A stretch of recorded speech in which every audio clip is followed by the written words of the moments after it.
Hello, students do EJA, aqui é a Teacher Eduarda para mais uma de nossas classes. Hoje nós vamos ver pronouns. Pronouns é uma palavra bem parecida com a palavra no seu sentido no português, que significa pronomes. Nós não vamos ver todos os pronouns hoje, tá? Nós vamos ver só dois que nós já citamos quando trabalhamos as vowels. Então, hoje nós vamos ver os pronouns I e o pronoun you. Então, como vocês estão observando, o pronoun I, ele está no pessoal, ou seja, ele significa eu. Já o you, a letrinha o you, no caso, ela tem o mesmo som deste pronome que aparece aí ao lado, que tem o sentido de você ou vocês, tá? Então, para explicar um pouco melhor sobre esses pronouns, eu trago para vocês algumas frases onde eu irei ler, fazer a compreensão e explicar um pouquinho, tá? Então, na primeira frase, I am a girl, eu tenho eu sou uma garota. Então, só relembrando que essa letrinha E, como a gente já havia trabalhado, ela significa um ou uma, ok? Vamos falar um pouquinho sobre essa segunda palavra que aparece aí na frase, que é o verbo to be am. Então, o verbo to be am, ele tem dois sentidos, tá? Sou ou estou. Lembrando que o verbo to be, ele é o verbo ser ou estar. Então, como nós estamos tratando do pronome eu, esse verbo to be am, ele é o verbo que está no pessoal.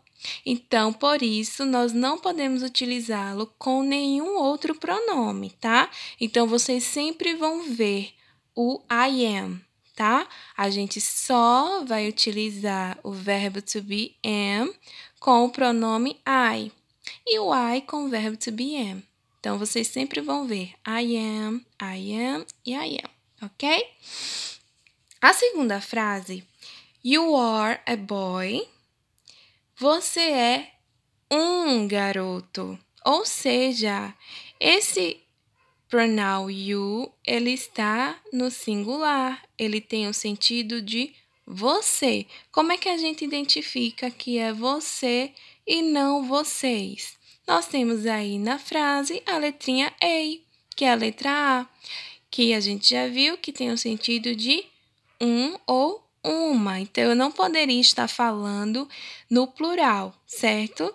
Então, a gente identificou a partir da sentença que nessa frase eu estava falando de apenas uma pessoa, tá ok? Já a terceira frase, nós temos aí you are boys, ou seja, vocês são garotos. Então, como a gente identifica que eu estou falando de vocês? Porque nós não temos nada indicando aí o singular, como a letrinha A na segunda frase, e a palavra boy também está no plural, ok?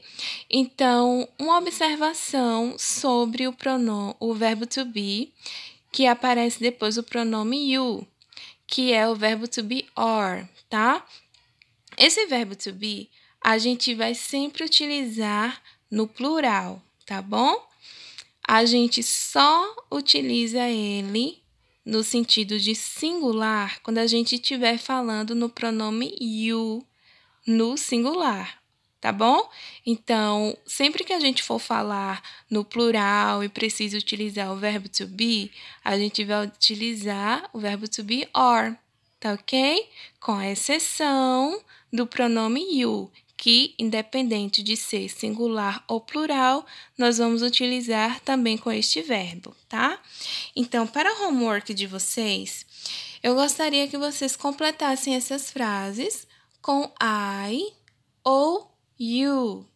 Então, o que é que vocês vão observar? Como vocês vão identificar que vocês vão completar com o pronome I ou com o pronome you? Uma dica: observem os verbos to be das frases, tá ok? não tem erro.